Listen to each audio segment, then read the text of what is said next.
The wind cuts like obsidian blades across the endless expanse of ice, carrying with it the howls of creatures that have never known warmth. 20,700 years ago, the world belongs to winter.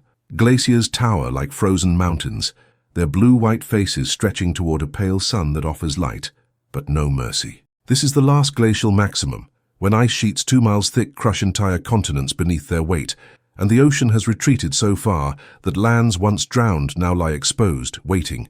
But somewhere in this frozen hell, the impossible is happening.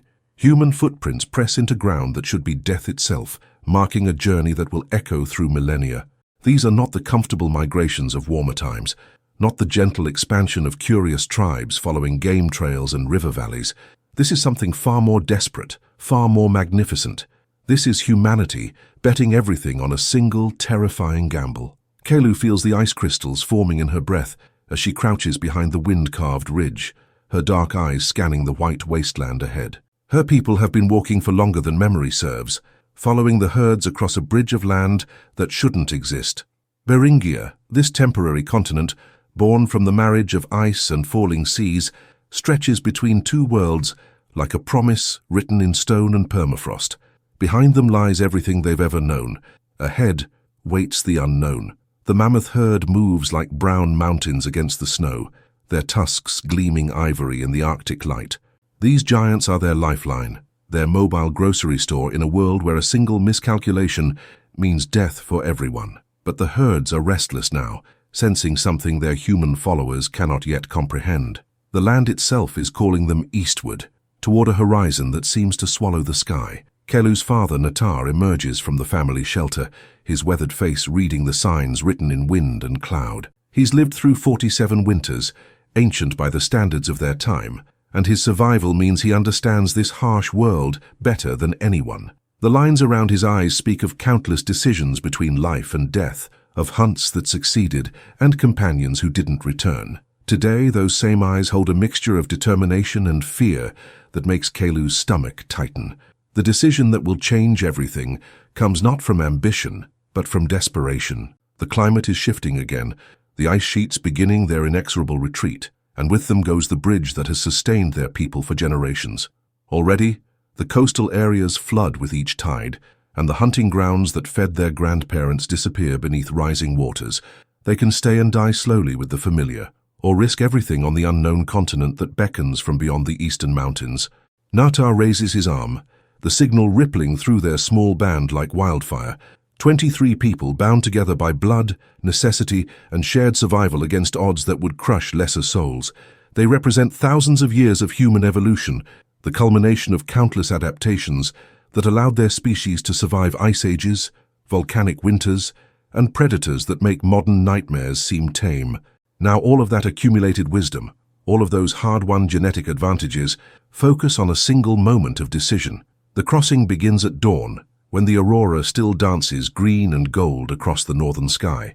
They move in single file, following game trails that thread between ice fields and hidden crevasses.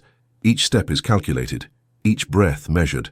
The children walk between the adults, their small forms bundled in layers of fur and hide that make them look like walking bundles of survival. The elderly move with painful determination, knowing that weakness here means abandonment, that the group's survival outweighs individual compassion. But this is not merely a story of harsh pragmatism. These people carry more than just tools and shelters on their backs. They carry stories, songs, and the accumulated knowledge of their ancestors. They carry techniques for reading weather patterns, for tracking animals across terrain that would confuse modern GPS systems, for finding water in places that seem devoid of life. Most importantly, they carry the distinctly human ability to imagine a future different from their present, to believe in something better waiting beyond the next ridge. The landscape they traverse defies every expectation of what Earth should look like. This is a world in transition, caught between Ice Age and interglacial, where massive lakes drain overnight and new mountain ranges thrust up from the sea floor.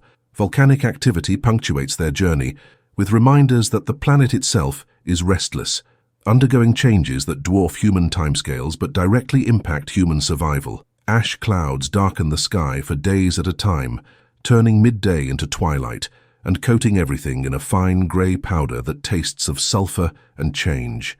3 weeks into their journey, they encounter something that stops them cold. Tracks in the snow, but not mammoth tracks, not the familiar paw prints of wolves or bears. These are human footprints, but wrong somehow, subtly different in proportion and stride length. Another group has passed this way recently, following the same eastern route, but these strangers represent an unknown quantity in a world where the difference between ally and enemy is often measured in heartbeats. Kelu traces one of the prints with her finger, noting the slight difference in the heel shape, the way the toes spread differently than her own people's prints. Her pulse quickens as she realizes what this means. They are not alone in this crossing. Other bands, other families have made the same desperate calculation and chosen the same impossible path. But are these others fleeing the same changing climate, or are they predators following the scent of easier prey? The answer comes sooner than anyone wants. On the morning of the 27th day, as they crest a ridge that reveals endless tundra stretching toward mountains that scrape the belly of the sky, they see smoke. Not the random smoke of wildfire or volcanic activity, but the controlled, purposeful smoke of human hearth fires. The strangers are camped in the valley below, their shelters arranged in patterns that speak of organization, of numbers, of potential threat. Natar calls his people into a tight circle, their discussion conducted in whispers and hand signals, developed over generations of hunting cooperation. The debate is fierce but silent, conducted through glances and subtle gestures that carry the weight of life and death decisions. Do they attempt contact, risking violence but potentially gaining allies and knowledge? Do they skirt around the stranger's camp, losing precious time but maintaining their small group's security?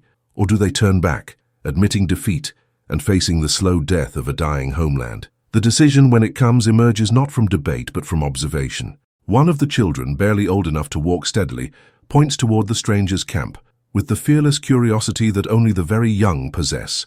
In that moment, watching the smoke rise into the crystal-clear air, Kelu understands something profound about their journey. This crossing is not just about escaping the dying ice bridge. It's about becoming something new, something that has never existed before in human history. They are not just migrants or refugees. They are pioneers, though that word won't exist for 20,000 years.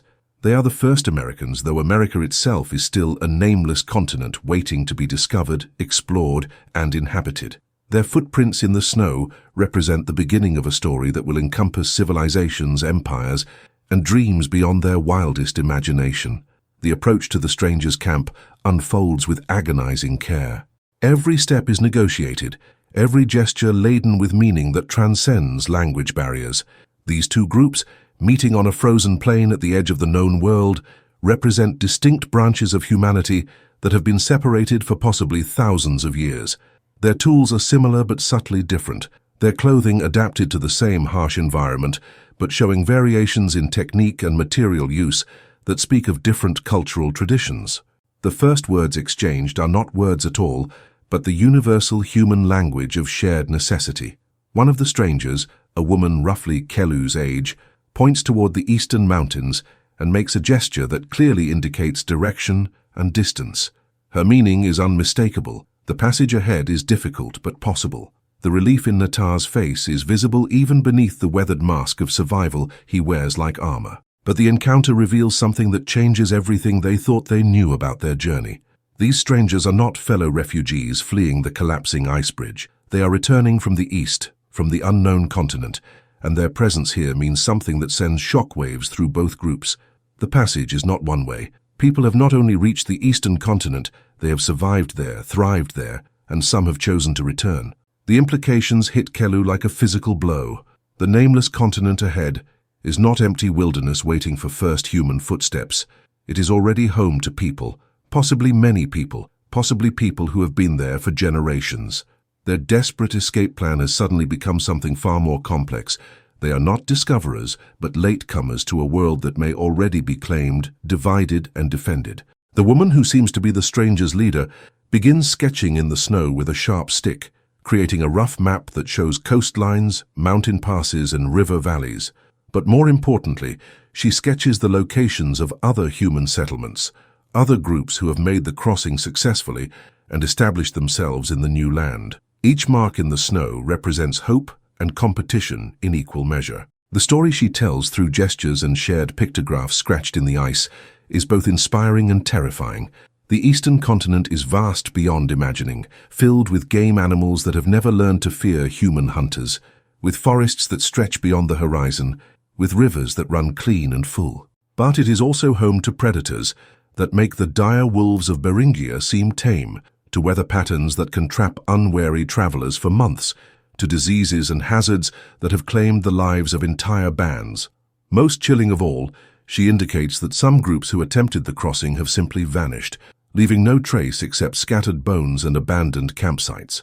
The passage ahead is not just difficult, it is actively lethal to those who lack the specific knowledge, tools, and luck necessary for survival. As the two groups share food around a carefully managed fire, Kelu finds herself studying the stranger's children, noting how they move, how they play, how they interact with adults. These children were born on the eastern continent, the first generation of true Americans, and there is something different about them. They seem more comfortable with uncertainty, more adaptable to changing conditions, as if the act of crossing between worlds has bred a new kind of human resilience into their very bones. The revelation that changes everything comes from the oldest member of the stranger group, a woman so ancient that her face is like carved driftwood, beautiful and terrible in its weathered perfection. Through careful gestures and shared pictures drawn in the snow, she reveals the secret that no one in Kelu's group suspected. The crossing is cyclical. For generations, possibly for thousands of years, people have been moving back and forth between the continents, following the ice bridge when it forms, adapting to rising seas when it disappears.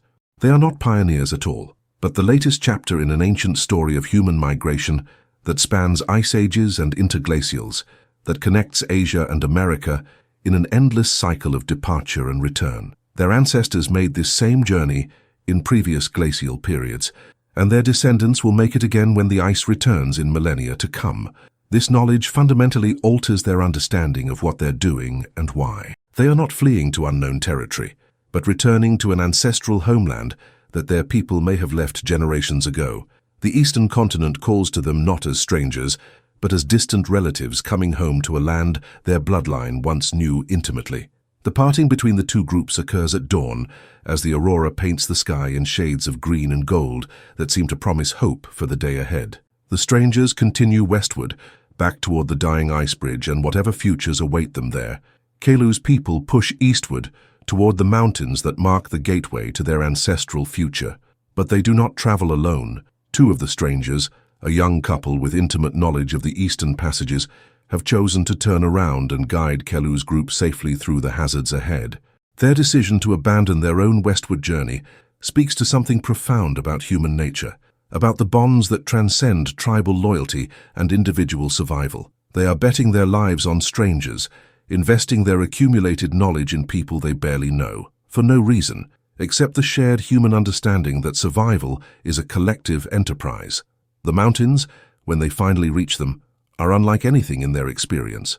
These peaks thrust up from the earth like the backbone of some unimaginably vast creature, their snow-covered summits disappearing into clouds that seem to scrape the very ceiling of the world. The passes between them are narrow, treacherous channels where a single misstep means death on rocks so far below that falling bodies would have time to contemplate their fate. But the mountains also represent hope. Beyond them lies the Promised Land, the continent that will become home to civilizations they cannot imagine, the ancestral Puebloans who will build cliff dwellings that seem to defy gravity, the mound builders of the eastern woodlands who will create earthworks visible from space, the maritime peoples of the northern coasts who will develop technologies for surviving in conditions that would challenge modern survival experts. All of that future history hangs in the balance as Kelu's small band navigates passages that seem designed to kill anyone foolish enough to attempt them. Ice-covered ledges crumble under their feet. Avalanches thunder down valleys they crossed only hours before. Weather systems spawn out of nowhere, bringing blizzards that can bury a person alive in minutes and temperatures that freeze exposed skin before pain has time to register. Yet they persist, because they are human, and persistence in the face of impossible odds is perhaps the most distinctly human characteristic of all. Each successful mile, each survived night, each morning when they wake up still breathing, represents a small victory against a universe that seems actively hostile to their continued existence. The moment of triumph, when it comes, is not marked by fanfare or celebration. It is marked by silence, by the profound quiet that follows the realization that they have done something impossible. They stand on a ridge overlooking valleys that stretch toward horizons no member of their band has ever seen, breathing air that carries the sense of unfamiliar forests and unknown possibilities. Below them spreads the North American continent in its pristine pre-Columbian glory. Vast forests of spruce and pine march toward southern horizons. Rivers cut silver threads through valleys that have never known human occupation. In the distance, herds of animals move like living clouds across grasslands that seem to extend forever. But most importantly, they see smoke, the controlled, purposeful smoke of human hearthfires scattered across the landscape, in patterns that speak of established settlements, of people who have not just survived in this new world, but prospered. They are not entering empty wilderness, but joining a human community that has been quietly growing and adapting for generations. The descendants of these first Americans will go on to populate 2 entire continents, developing thousands of distinct cultures, languages, and ways of life. They will adapt to deserts that kill with heat and Arctic wastes that kill with cold. They will become farmers and hunters, city builders and nomads, astronomers and artists. They will create the Olmec heads and Mayan pyramids, the Nazca lines and Cahokia's Grand Plaza, the totem poles of the Pacific Northwest, and the sophisticated agricultural systems of the Andes. But all of that unimaginably rich future depends on this single moment, on a small band of Ice Age humans who chose the impossible over the merely difficult, who bet everything on a dream of something better waiting beyond the next mountain range. As Kelu takes her first steps onto truly American soil, her footprints joining the countless others that mark 20,000 years of human presence on the continent, she could not possibly imagine that she is participating in one of the most significant migrations in human history. She knows only that her people have survived another day, crossed another barrier, taken another step toward whatever future awaits them in this vast, untamed, magnificent land. The Ice Age is ending, but the American story is just beginning.